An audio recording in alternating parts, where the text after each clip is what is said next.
to our Catholic Church tonight. This is our last Catholic Church of this session. We're thankful for Ian for coming. Hey, Levian's far away. Warrington. Is that near you? And I'd love to have you here with us again. We've really enjoyed going through stuff with you over the last, and we've learned a lot. Certainly I've learned a lot, so I'm sure everybody else has as well. Glad to see everybody here.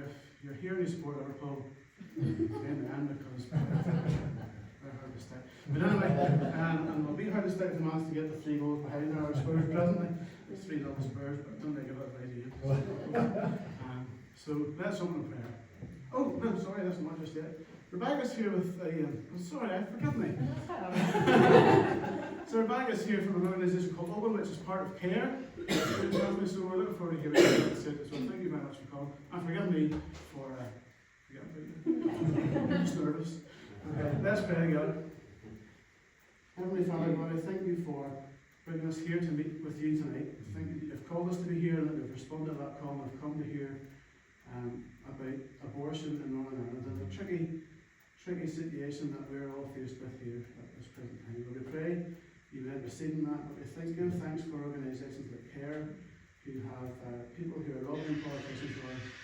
Bless them, Lord, and work through them as they challenge these all these laws that we've been talking about over the last number of months with you here from CARE. Lord, bless us as we come to praise you now, and bless everything that's done here tonight for your glory. In Jesus' name, amen. So we're going to sing All I Once Held Dear. And I'll go to the back, so I can't sing. Smoothly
See the video on foot there, you're right. 100%. Thank you. Lovely. Just get this unplugged.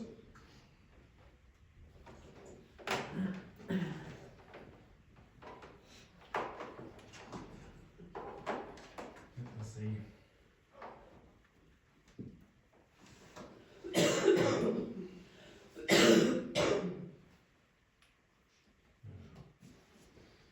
Well, good evening, folks. Thank you to Alan, Dougie, whichever one wants. Thank you so much for those very kind words. I really appreciate it on behalf of Rebecca and myself. You know, it's just fantastic. You know, funny, Phil's not here tonight. No, and the cat's away.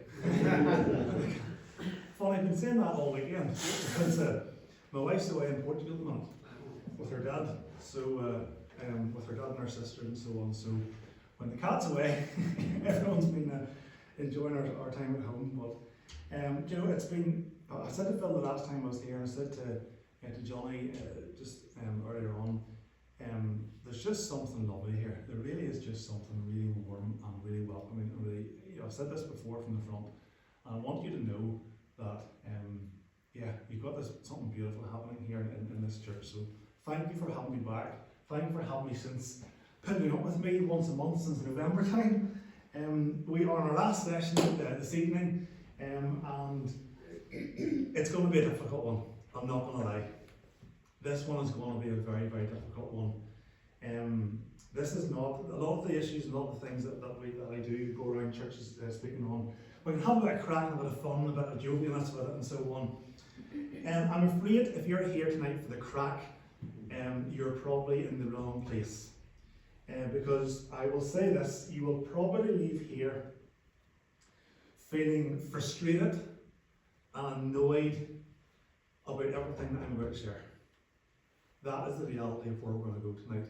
And so I'm sorry that I can't bring a nicer note. But look, so far, just in case I know there's a few faces who haven't been here before, just in case you're wondering, we have covered quite a lot of ground since November time. First thing we looked at was this idea of parenting in a digital world, and how to parent in this kind of world and keep our kids safe in the online world. We then delved into the world of AI and deepfake technology, and how we as a church, and the metaverse, and how we as a church can maybe delve into and harness that kind of information for good and for God. We then looked at this current issue. Hello there, ladies, come on in. There you go. We then looked at this issue of assisted suicide. Assisted suicide, obviously very, very current at the minute. And so we looked at that. Then the last time I was here, last month, we focused on this issue, kind of more, sorry, I said ladies.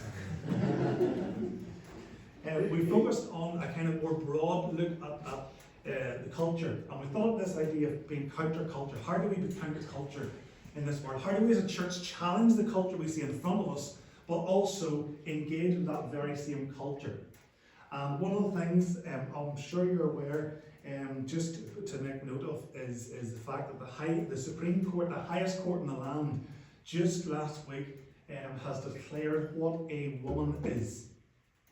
Okay, now we looked at the issue of transgenderism and so on during that particular issue, and how the church can engage with that. That definition has become, I mean, I know some of you on care social media, and you'll heard me say there, so we say there, I can't believe that we're actually in a position where we need to define what a woman is, but here we are as a society. But the Supreme Court has defined a woman as a biological, somebody of a female gender who's biologically born a female, and that is it. So that is very helpful in that whole debate and that whole. So as a church, how do we engage with that culture, but equally how do we challenge that and see that in front of us? And tonight, as I said, we're going to focus on this issue of abortion. Very sensitive, very difficult issue. Just to make you aware, nothing has changed again since the last time I was here. I still head up the work of CARE in Northern Ireland. CARE still stands for Christian Action Research Education. We are still working in the world of politics. Our vision is to see politics renewed and lives transformed. And you can still connect with us on a number of different ways. and you can pray with us and for us. Brand new, by the way, prayer diary available. Take it on the way out.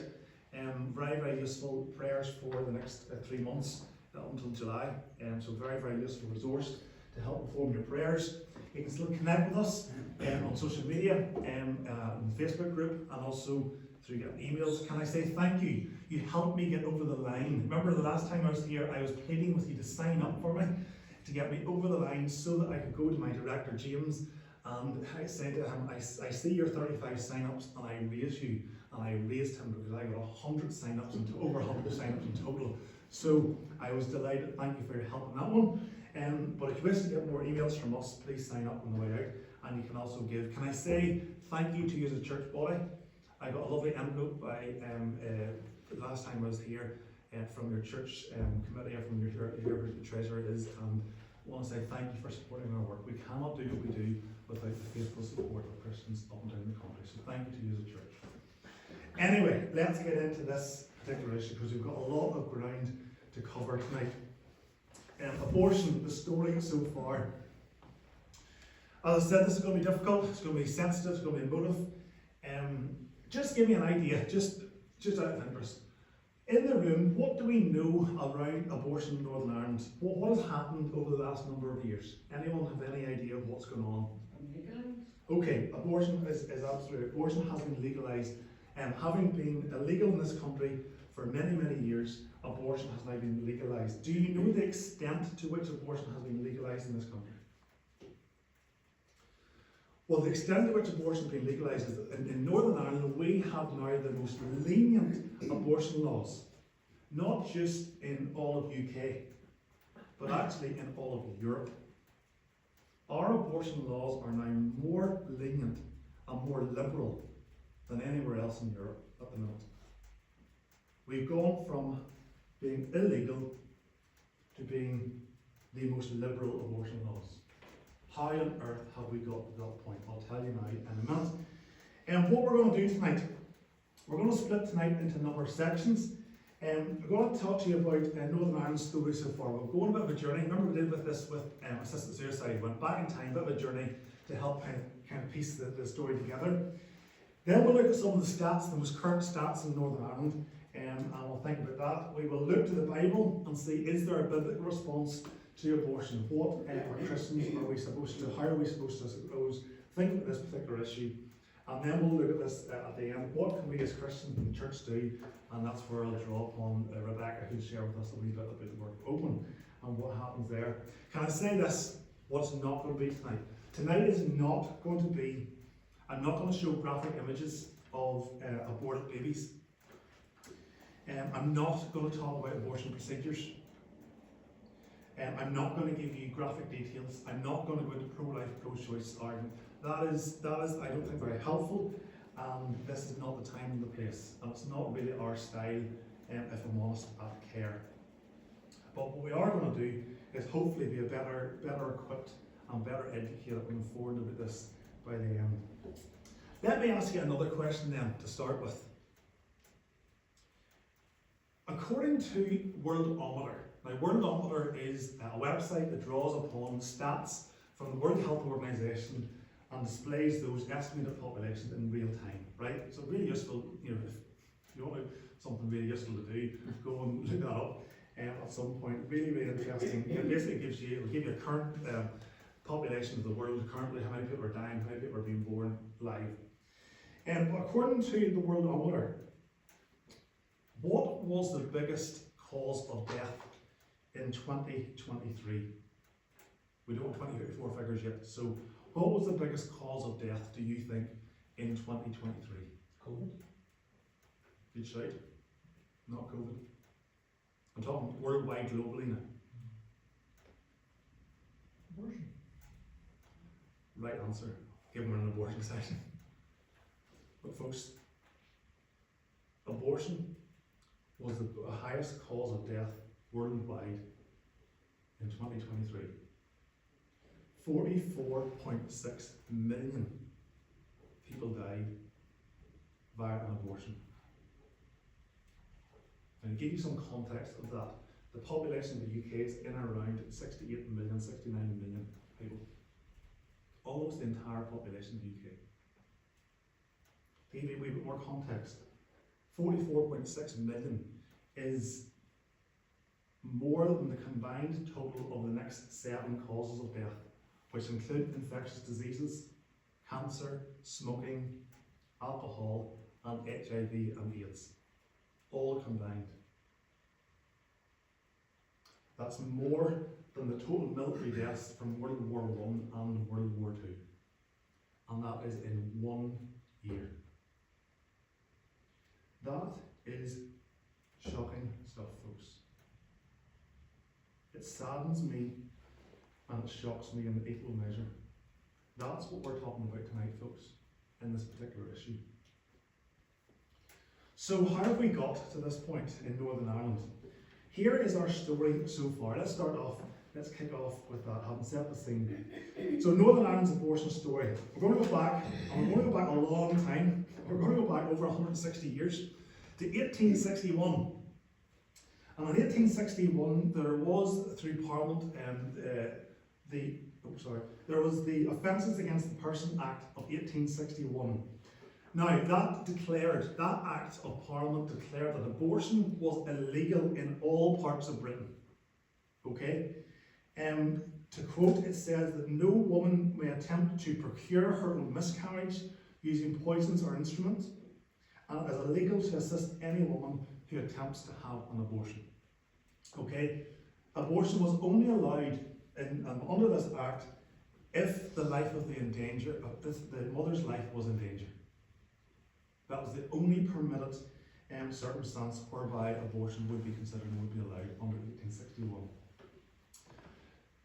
At the risk of turning this into a history lesson, just bear with me here, okay? Because this is really, really important. 60 years later, in 1921, there was what was known as the Partition of Ireland. Any historians in the room? Good. Okay, so there was what was known as the Partition of Ireland in 1961, which basically divided Ireland into 2 different countries. We have Southern Ireland, obviously, and then we have Northern Ireland as this new country. And this new country was given its own parliament, or given given an own parliament. The new country was formed. The parliament was formed in 1921. Interestingly, the Northern Ireland Parliament originally met in City Hall. Fun fact. Then it moved to the Presbyterian Union Theological College. Fun fact. For a while. So the Northern Ireland Assembly met in there, and then it moved out to Stormont Estate, where it now currently is. Okay, so that used to be the City Hall and Union Theological used to be the meeting place of the Northern Ireland Parliament until it moved to Stormont. But crucially, many of the issues that Westminster would have taken care of on behalf of Northern Ireland were now, the word is devolved. They were now devolved over to this new Northern Ireland Parliament. Okay, so things like healthcare, things like education, things like policing and justice, all those kind of things became devolved issues. Devolved just simply means the authority was passed on. Abortion was one of the issues that was passed on to this new Northern Ireland Parliament. In other words, the point I'm trying to make here is that Northern Ireland Parliament is the only one who could decide upon these kind of issues. Is that fair enough? Yeah? This new Parliament got this power to decide this. That is very key for where we're going later on. Then in 1945, this new Parliament brought in a new act called the Criminal Justice Northern Ireland Act, Infant Life Preservation Act. Basically, what it did was it tightened up the 1861 Act and brought specific laws for Northern Ireland, okay, in and around for this particular country. Then there was, you'll see a number of these, there was a marker in the sand. A key moment happened because in 1967, over in Great Britain, England, Scotland and Wales, they brought in the 1967 Abortion Act on the 27th of April 1967. That is, would you believe, I've just realised that is exactly today. Can't do the maths, but it's 50 something years to the day. The Abortion Act was brought in, wow, it brought in today, 50 odd years ago. And that legalised abortion in Great Britain, England, Scotland and Wales under certain conditions. The conditions were the following. if the mother's mental or physical health was at risk if she went ahead with the pregnancy, if the arrival of this child would harm the mental or physical and well-being of her existing children, 2 doctors must agree. If there's a good chance that the child were to be born, it would be severely or mentally, physically disabled, and the expectant mother had not exceeded the 28th week of her pregnancy, later reduced to 24 weeks. So those were the conditions, and those still are the conditions of the 1967 Abortion Act. But crucially, this point here is important. None of that applied to Northern Ireland. Why? Because it's a devolved issue and only the new Northern Ireland Parliament had the power to decide to change. Okay? In 2000, so 25 years ago, just at the turn of the millennium, the Northern Ireland Assembly voted and they passed a motion extending to opposing an extension of the 67 Act to Northern Ireland. So there was an attempt to get this act into Northern Ireland, but only as recent as 25 years ago. That was rejected by our Assembly in Stormont. And then, 10 years after that, the Hillsborough Castle Agreement, the abortion policy is declared that abortion policy is devolved to the Assembly, and most political parties remained opposed. That is very important. Back in 2010, most of the political parties, I mean, we're only talking 15 years ago, opposed abortion. Then in 2012, and I put this as a red flag because it's the start of a campaign in Northern Ireland. Mary Stopes opens their first abortion clinic to provide abortion service to women who need them in Northern Ireland. It has since closed, by the way, but in 2012 they opened. Then in 2013, you may recognise this lady from the media because her face was all over the media. This lady is called Sarah Ewart. And a bid to ban abortions were being performed by private clinics fails to go through the Assembly.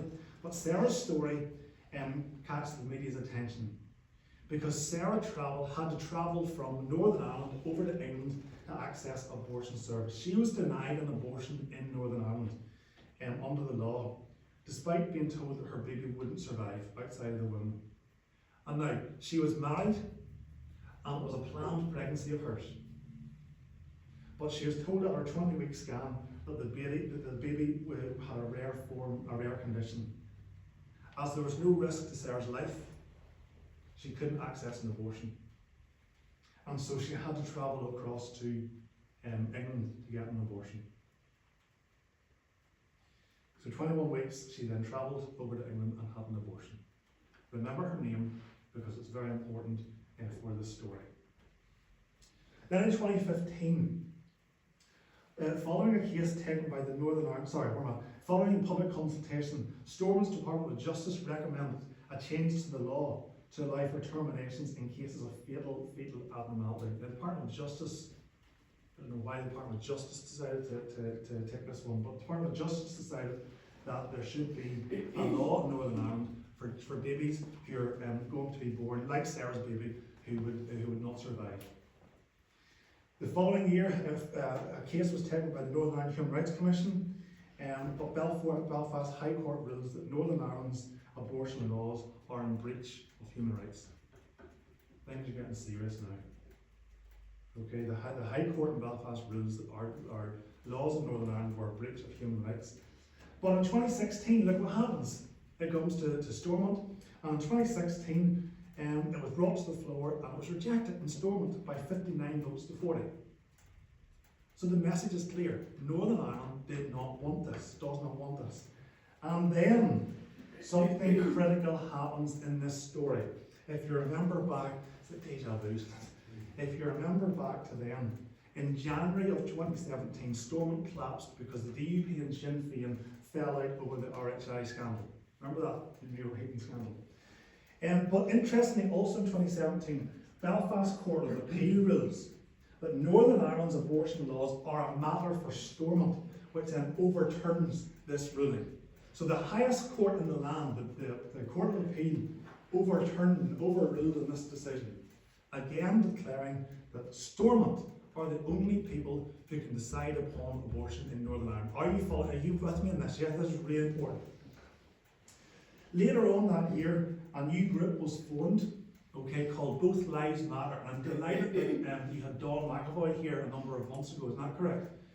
So CARE alongside EA and Life NI, we were instrumental, and we got together and formed this group called Both Lives Matter to raise awareness of Northern Ireland's unique position in relation to abortion and encourage Christians to challenge and step out and stand out. And so we were thrilled to be involved in that. We're delighted the work is still going and Dawn is still doing the work, and we will be great compatriots of Dawn's. I know Rebecca does some work and some stuff along with Dawn as well. So Both Lives Matter was established in order to kind of challenge the direction of travel in Northern Ireland. Then I'll put this in red because this is critical. There was what is known as the CEDAW report in February 2018. Now, without getting into CEDAW simply stands for the UN Convention on the Elimination of Discrimination Against Women. Basically, it is a global treaty, international treaty, that countries sign up to in order to ensure that there's no discrimination against women of that particular nation. CEDAW will analyse different countries. The UK had 8 examinations before. In 2017 they were examined, and CEDAW found that the UK, because of Northern Ireland's position on abortion, that the UK was in breach of this international treaty. Therefore they had to fix it.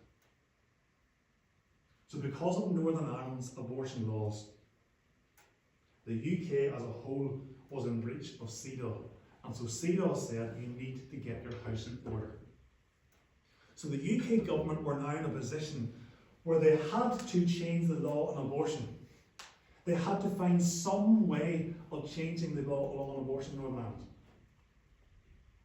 But remember what I said, Northern Ireland is a devolved issue in Northern Ireland, and Stormont has rejected it. Are you with me, yeah? So they had to find some way around that problem. Little did we know what was going to happen next. Bear that in mind. Interestingly, another mark in the sand, because down south in 2018, the people of Ireland, the Republic of Ireland, voted in favour of abortion. Now, in fairness, at least they were given a vote. At least it was put to the people, and they were given a referendum, and the people voted overwhelmingly in favour. And so 2/3 of Ireland, Republic of Ireland, decided to vote in favour. And so Northern Ireland is now landlocked by countries who now have introduced abortion law. It was only a matter of time. Sarah Urt, back to this lady Sarah Urt. Sarah Urt takes her case to the High Court, and she wins her case. And the court finds that Northern Ireland's abortion laws are in breach of human rights because she was denied determination. And so something had to change. And another marker in the sand. I cannot stress to you how unusual this next part of the story is. Okay, I cannot stress how unusual this is. But in a highly unusual move, MPs in Westminster backed amendments to the Executive Formation Bill, which meant that the government would impose same-sex marriage and abortion law in Northern Ireland if Stormont wasn't restored. The people of Northern Ireland would have no say. This was the government's opportunity. I'm going to say it was an opportunistic thing. Stormont was collapsed. They come up with this bill called the Executive Formation Bill, and they randomly tagged on to getting the government up and running. If you do not get your government up and running, we will impose abortion and same-sex marriage on you as a nation. Trying to get the law in through the back door. The deadline was October. The deadline came and went. Devolution was not restored, despite some Assembly members attempting to introduce the Defence of the Unborn Child Act or bill. The UK government thus, and the key word is imposed abortion and same-sex marriage into Northern Ireland. The people had no say. The following month, talk about too little too late, the following month in November time, the government published a consultation to Northern Ireland's proposed changes in the law. It was open for 6 weeks. I'm sure maybe some of you, I responded, some of you maybe responded. 79% of people who responded to that, thousands and thousands of people, said that they didn't want the law to change. But it's too late. The government had already, Westminster had already imposed that. And so back in January 2020, just before COVID hit, New Decade, New Approach, remember this document? New Decade, New Approach was introduced, and the Stormont is restored again, up and running again, but it's too late to do anything about abortion. That was already in the pipeline. The 31st of March 2020, the abortion Northern Ireland regulations was introduced, and the following few months, the 21st of October 2020, it came into effect. In one day, from the 20th of October to the 21st of October 2020, Northern Ireland had gone from being one of the safest places in the world for our unborn to being one of the most dangerous places for our unborn in all of Europe. And we, you and I, didn't get a say in that at all. It was imposed upon us. You may remember this hashtag, Darkest Day. I was a teacher at the time, told you I was a teacher before. I was a teacher, and as a teacher I had to be very careful what I said. The students were very keen to hear my thoughts, and I had to be very, very neutral. But now that I'm out of it, I can 100% tell you that I stand with care whenever I say this was a dark day in our history. And I don't say that lightly, because I'm very aware in Northern Ireland's history we've had an awful lot of dark days with the Troubles and with all sorts of things. But this truly, truly was a dark day. This was the day when we legalised the murder of our unborn and the most vulnerable. And can I say, we celebrated. I remember watching the news that night and people celebrating this. I couldn't believe my eyes. May God have mercy on us. What do these regulations now state? What is the extent to which our law goes? Here's the extent to our laws, folks. Under these regulations, currently in Northern Ireland, abortions are permitted for up to 12 weeks for any reason whatsoever. You don't have to even give a reason, you don't have to have it, you just literally want to have an abortion, that's it. That's 3 weeks, by the way. So that's literally somebody's found out they're pregnant and they don't want to be pregnant, and so they can access an abortion. Up to 12 weeks. Abortions are permitted up to 24 weeks, so that's 6 months, where continuing the pregnancy would risk injury either physically or mentally to the woman or girl. So up to 6 months, she can decide that this is not going to be, it's going to be physically or mentally too difficult for her, and so she can access an abortion under that. But crucially, and this is where Northern Ireland's abortion laws become the most liberal in all of Europe, we now, under our law, we now permit abortions up to full term. Right up to full term. For the following reasons. For cases of severe fetal impairment, SFI. Now this is someone who would be born, the doctor can tell they'd be born with some sort of severe mental or physical disability. Things that would fit into that category are things like Down syndrome, club foot, cleft lip. Under our note, if you are a woman and a man, if you're a couple, but we're going to the doctor and on your scan, you're told that your baby is likely to have Down syndrome or your baby is likely to have club foot, then under the current regulations, you could access an abortion. It has been called Disability Prevention Act, and you can understand why that might be the case. But there's also full term in abortion in Northern Ireland. You can access abortion full term for cases like Sarah's case of fetal abnormalities. So this will be where your baby, you're told your baby will be born and it's unlikely to survive, or it will be born with severe condition that it's unlikely to survive outside the womb. And abortions are permitted up to full term if the woman or the girl's life is at risk, or she's at grave danger of permanent injury by continuing the pregnancy. So those are the current laws. That's our current law where we're at. And I can tell you now that GB, over in GB, they're now looking at our law with envy. And there is a campaign going on at the minute to change, to liberalise Great Britain's laws to be more like this.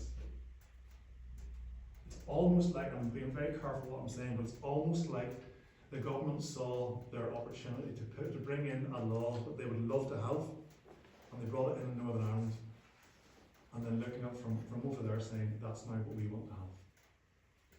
And I should also clarify that on this particular law, only one doctor or medical professional is required. You don't need a second opinion. Folks, that is where we are in terms of the law. What has happened? Is everyone with me? Sorry, this is not easy. This is not easy. What's happened since 2020? Well, we think called COVID happened in the interim period, remember that time? But certain things happened since 2020 that I want to let you know about. First one is this.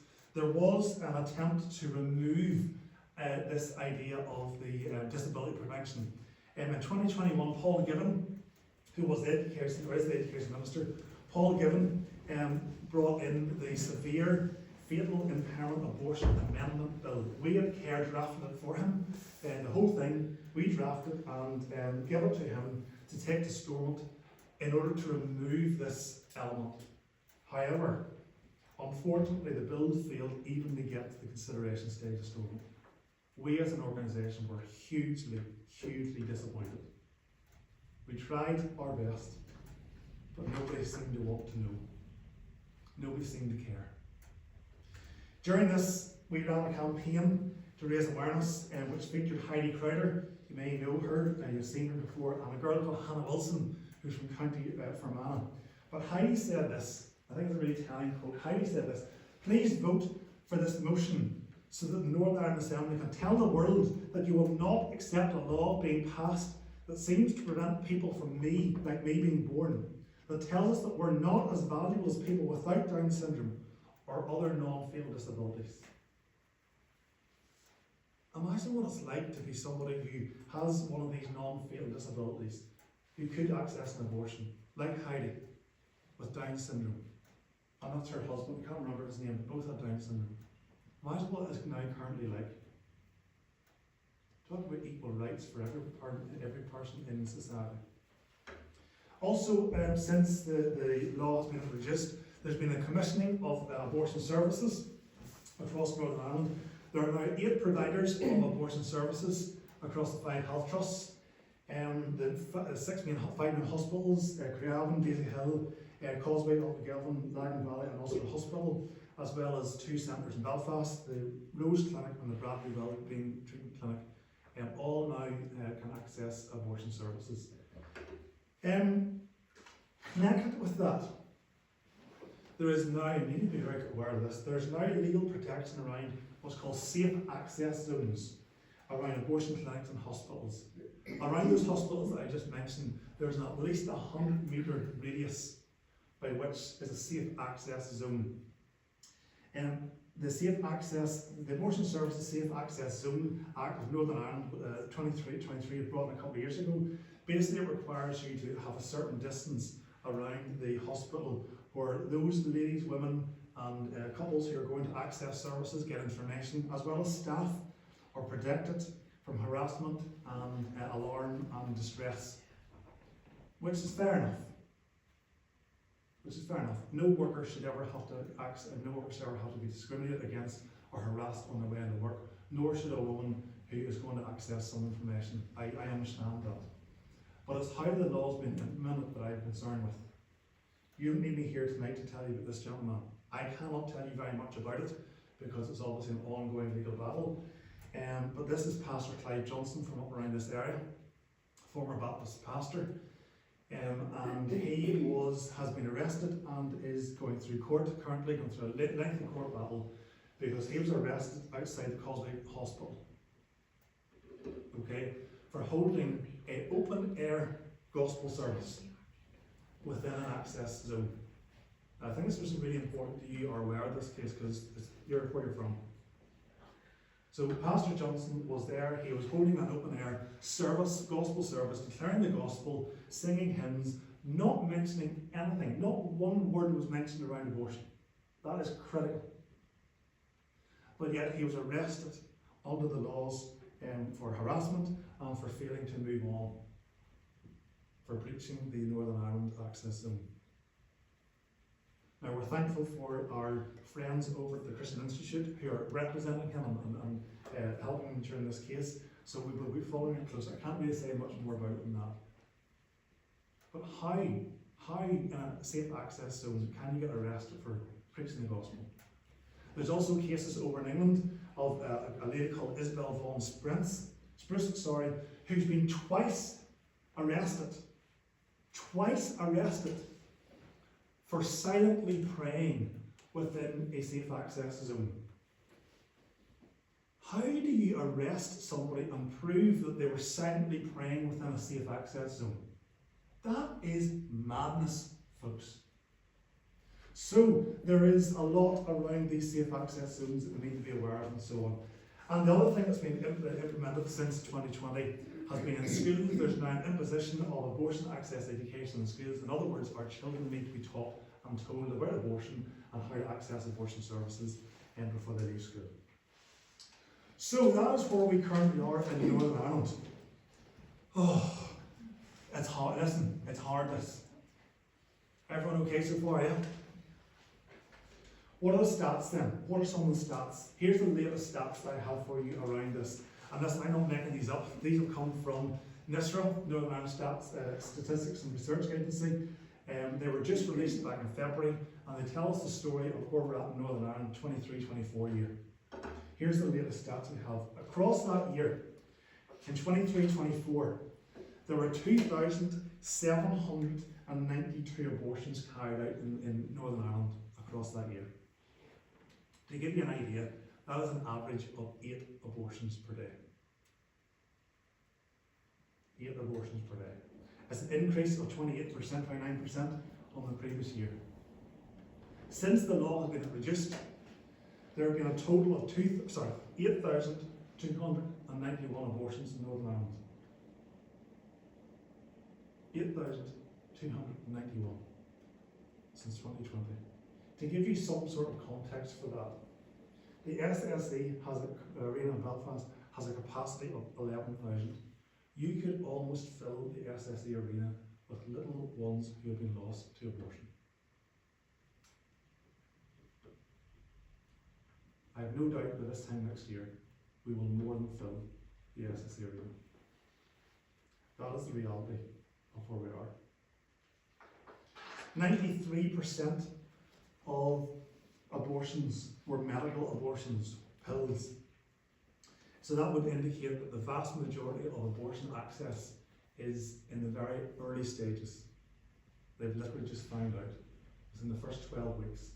93%, 2,594 abortions took place via medical abortions. The highest number of abortions were in the women aged 18 to 34 category. This kind of young adult category age range, 2,118. The next category, interesting, was 35 plus.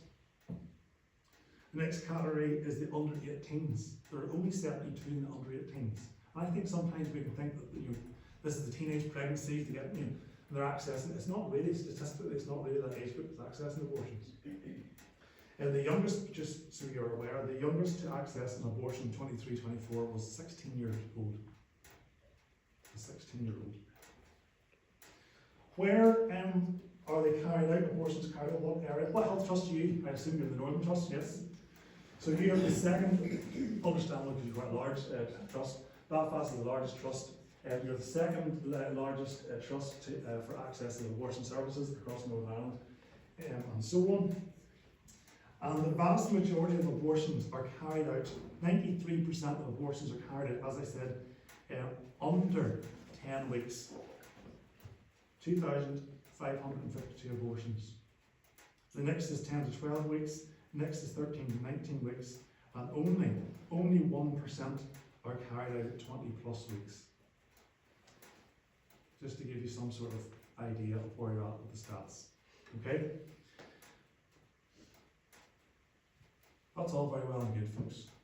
Well, it's not really good, but that's all very well, me standing here saying this. But how are we as Christians, how are we as a church to think about this and to respond to this particular issue? Is there a biblical response to abortion? Well, as I've said continuously over the course of my sort of 5 or 6 sessions here, these are contentious issues for a reason.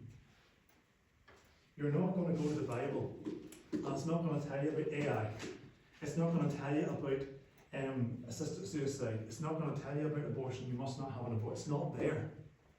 But as I keep on saying, there are wonderful passages all the way through the Bible that we can use that should help shape our Christians' thinking around this. So here are some of the verses that we would suggest Christians think about. First one, I've said it many times here. Our key verse here is Genesis 1:27. So God created human beings in his own image. In the image of God, he created them. Male and female, he created them. Listen to me very carefully. Whether you are physically able, whether you have some sort of disability, whether you are born with cleft lip or club foot or Down syndrome, my Bible tells me that you're created in the image of a Father.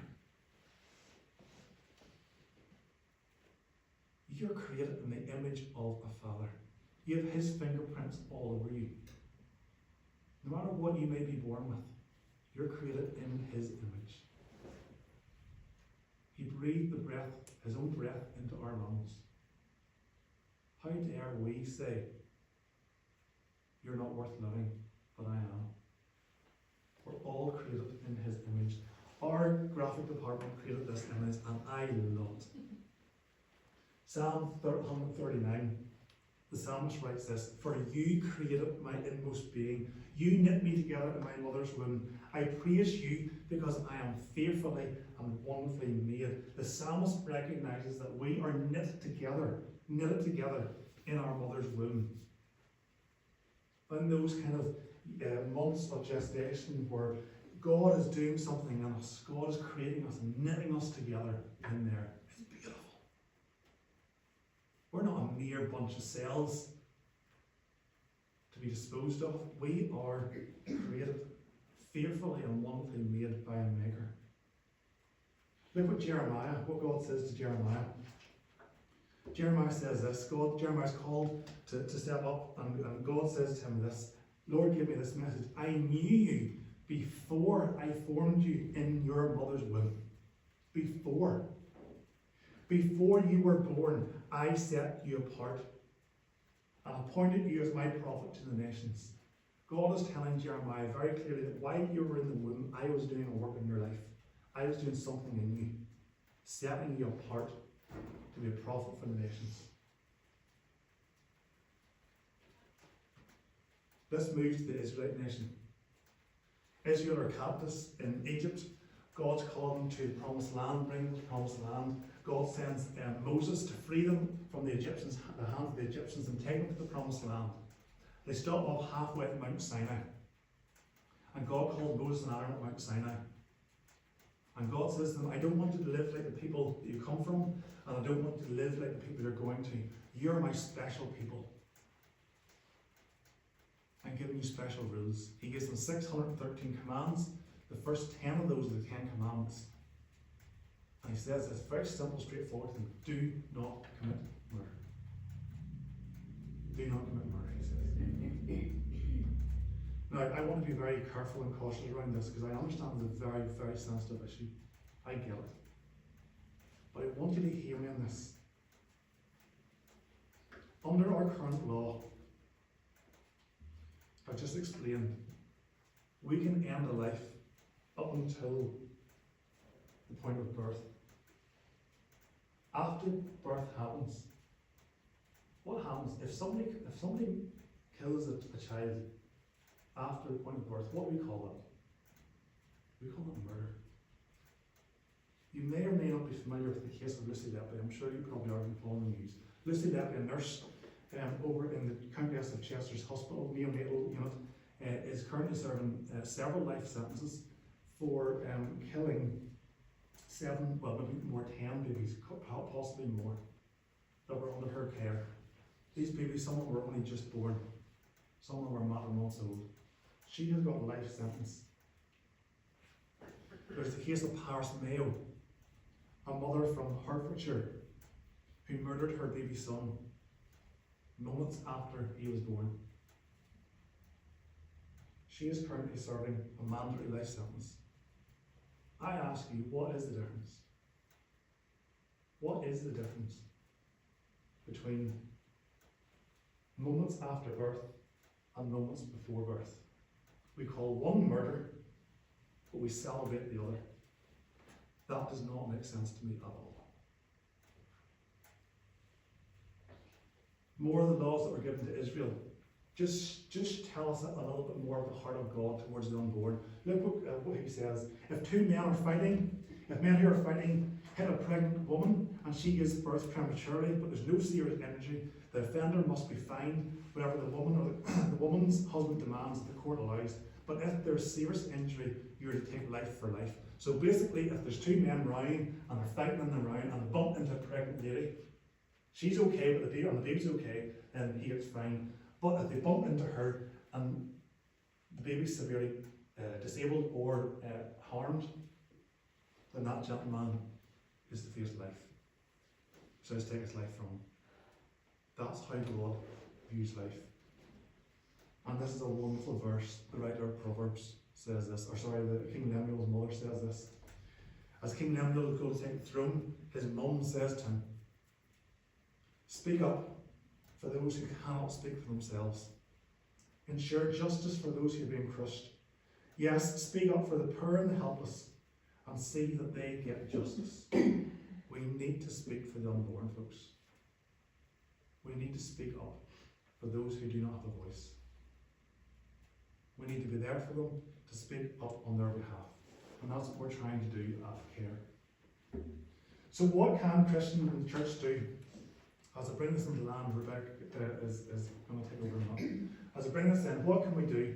First thing that we can do, and I know it sounds really cheesy, I've said it before, you can pray. But the best thing that we can do as Christians is pray. Pray for God to change hearts and minds and laws and wisdom for our politicians. Listen, I'm not a defeatist.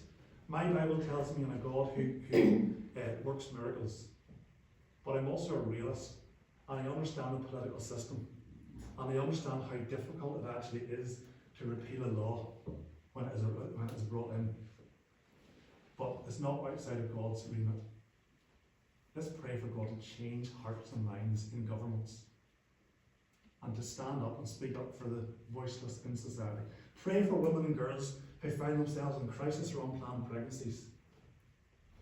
If statistics are real, and there's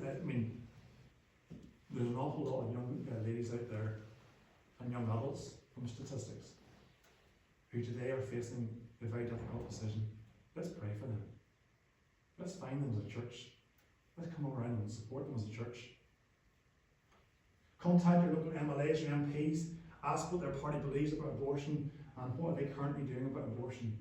As I said to you before, they'll come round. 2 years will be in a general election, a year and a half probably, general election here in Northern Ireland, and they'll be looking for your votes. Stop them and ask them, what do you believe about abortion? What does your party believe around abortion? What are you going to do around this issue? Because this is really important to me. And you can of course keep in touch with us at CARE, stay in touch with us. We will publicise any latest information and so on our social channels. But I also want to introduce you to the work of Open. And I want to change the tone and direction a wee bit here.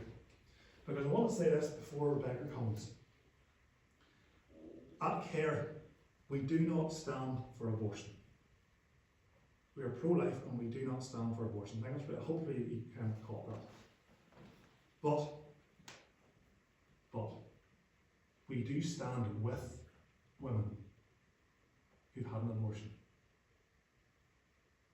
You see, we don't think at CARE, I suppose, that the church is very good at this.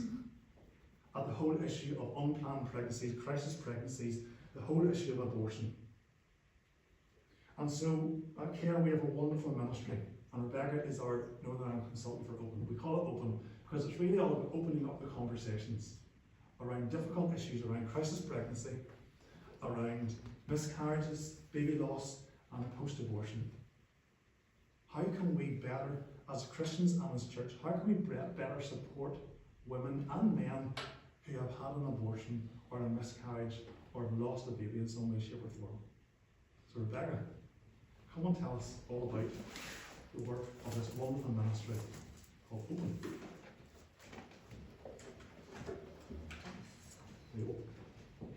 Thank you.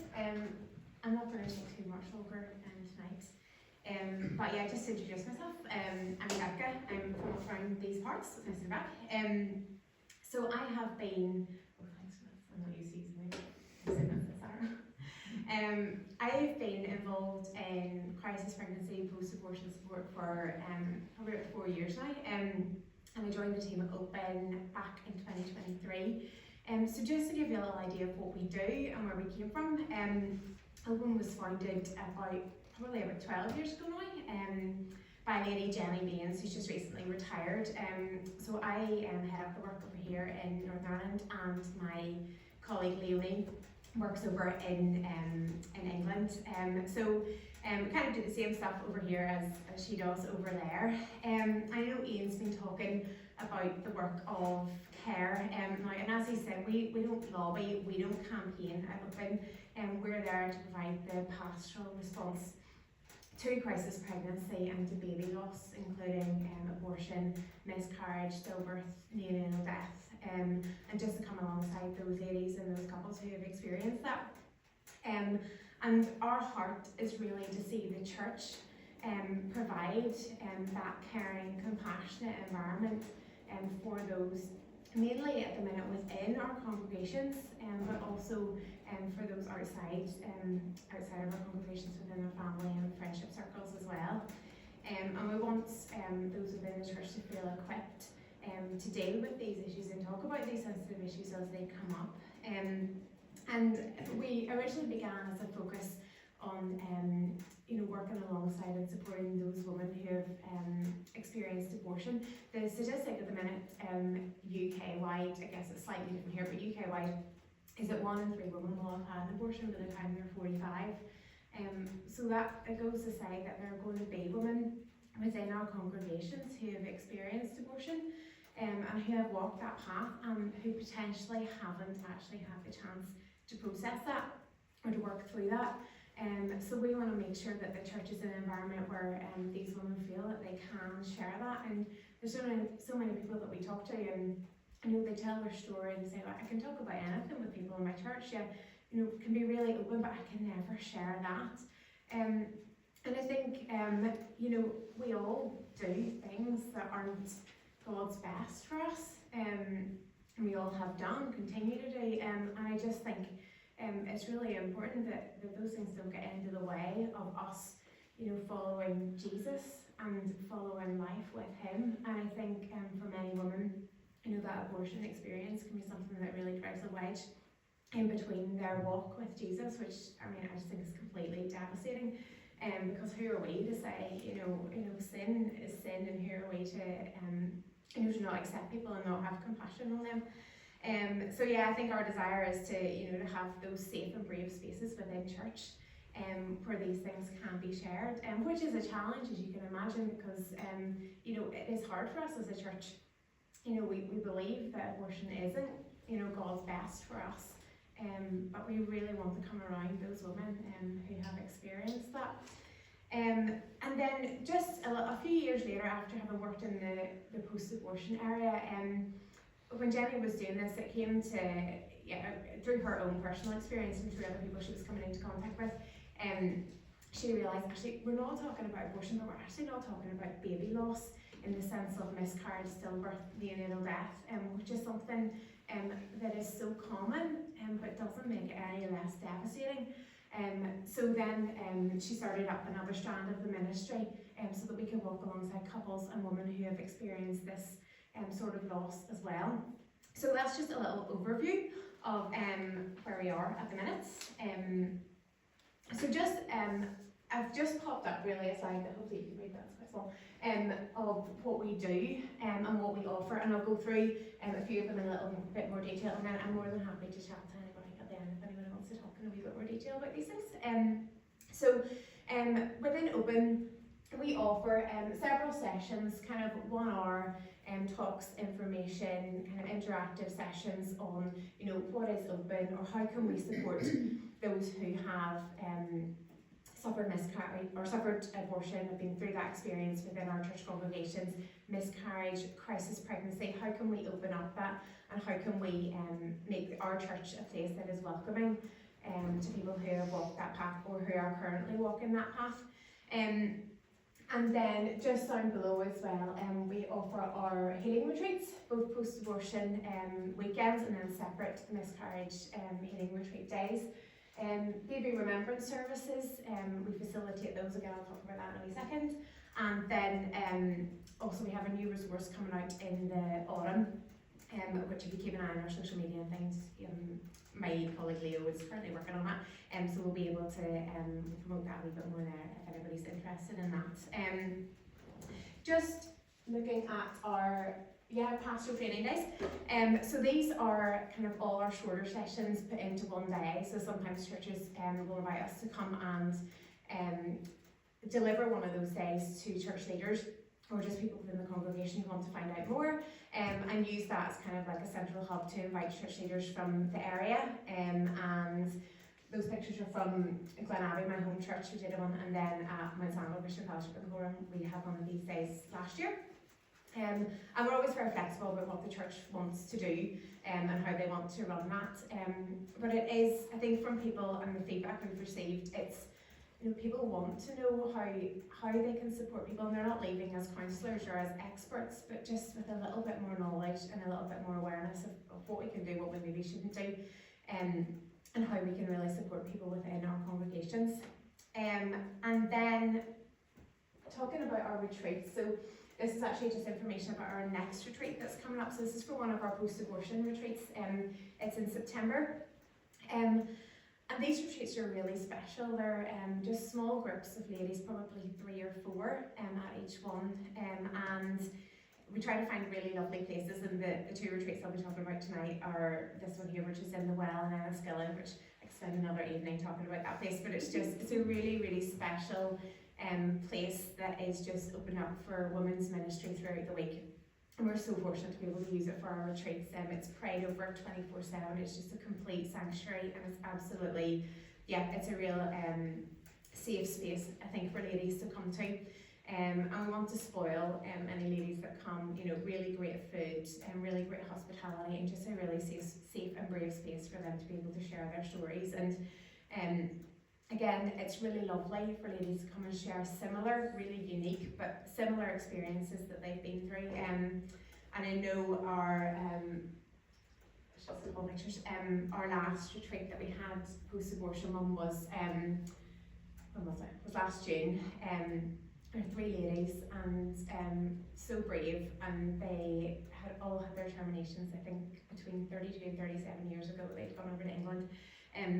One of the ladies hadn't talked about it at all before with anybody, and just to see them leaving that weekend, having begun that healing journey from, from having this, inside them all those years. And I think for me, I just think if we can provide this support for women, now, why should they have to, harbour that for 30 years and that affect their walk with Jesus, and having this feeling of unworthiness and that shame, whereas actually Jesus promises restoration, and that's what we want to be.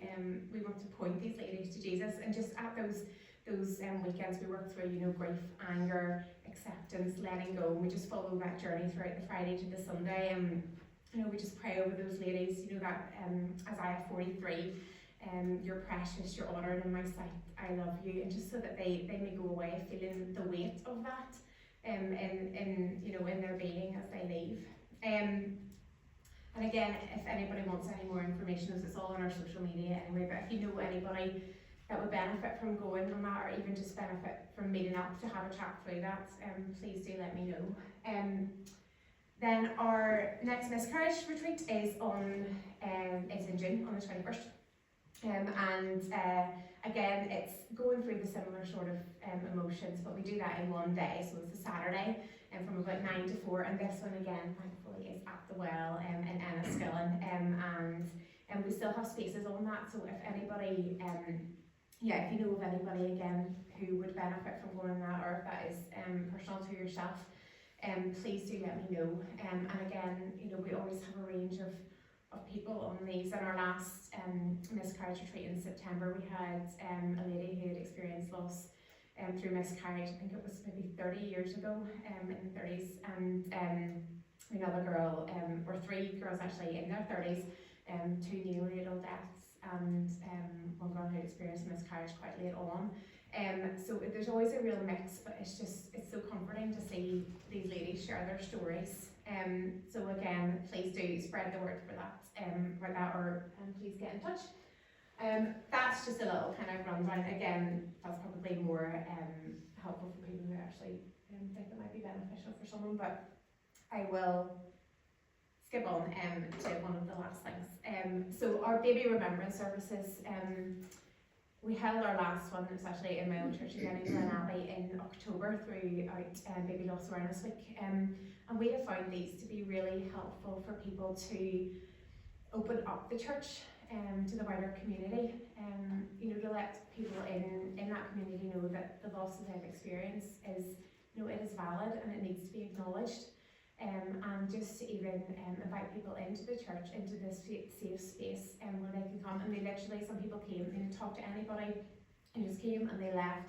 You know, they had their own time to remember their child or their children, and this is lost through, you know, through miscarriage, through abortion, through stillbirth, whatever it may be. You know, all losses are remembered there, and people, they just feel that they can have their feelings validated, and actually what they are grieving is real, and to give them that space.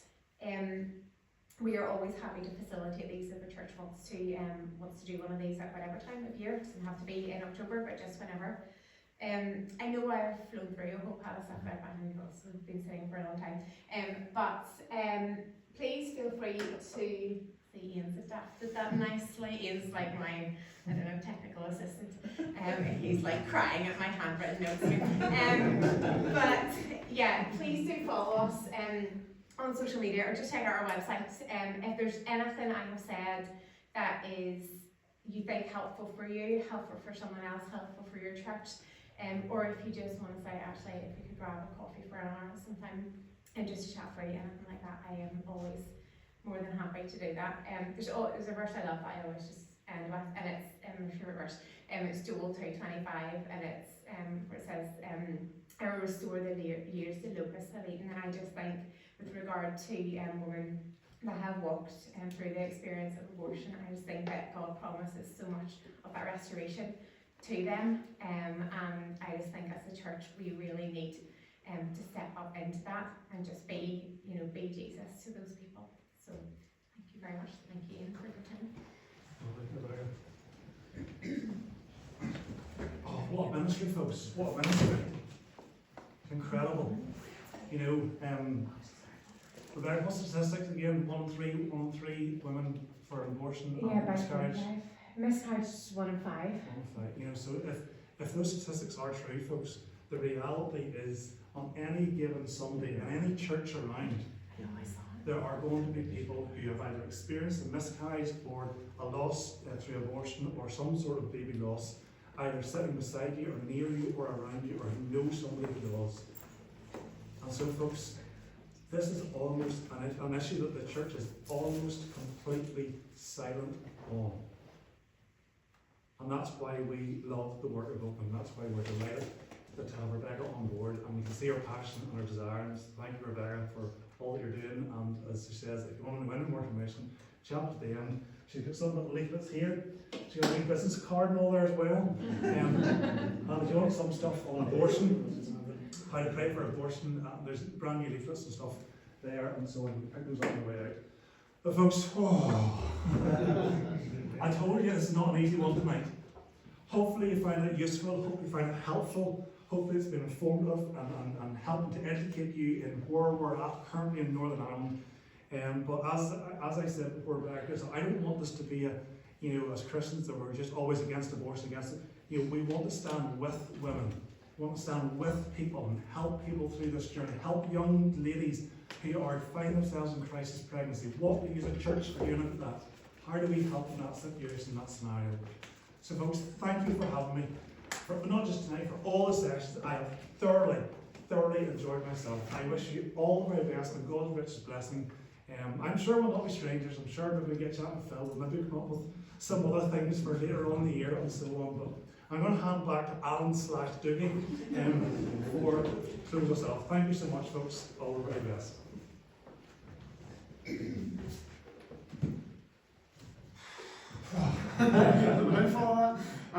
Thank you to both of you. Especially you, Brad, can I ask, you said your yours were handwritten. Are your business cards handwritten? What do we call? Listen, it's very, very dark matter you were speaking on tonight, and we knew that, and we knew some of the stuff that you talked about, but it's still brilliant to hear it. But there is light with the work Rebecca's doing.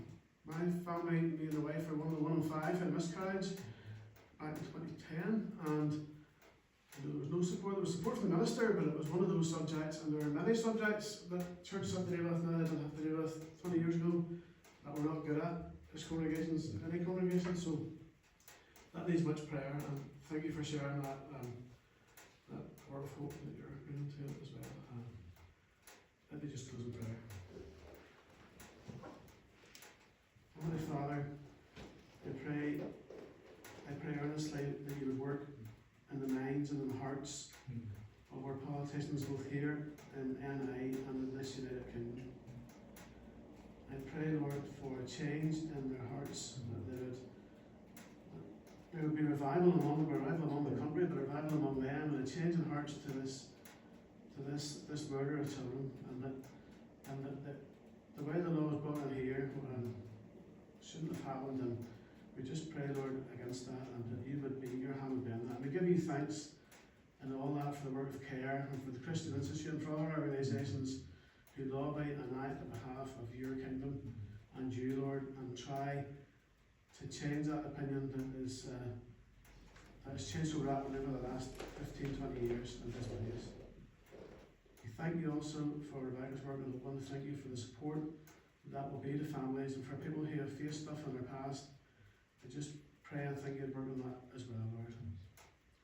Lord, thank you for bringing Ian with us to us over the last number of months, Lord. I just pray that as we go tonight, you'd be with him and be with Rebecca as they continue the work.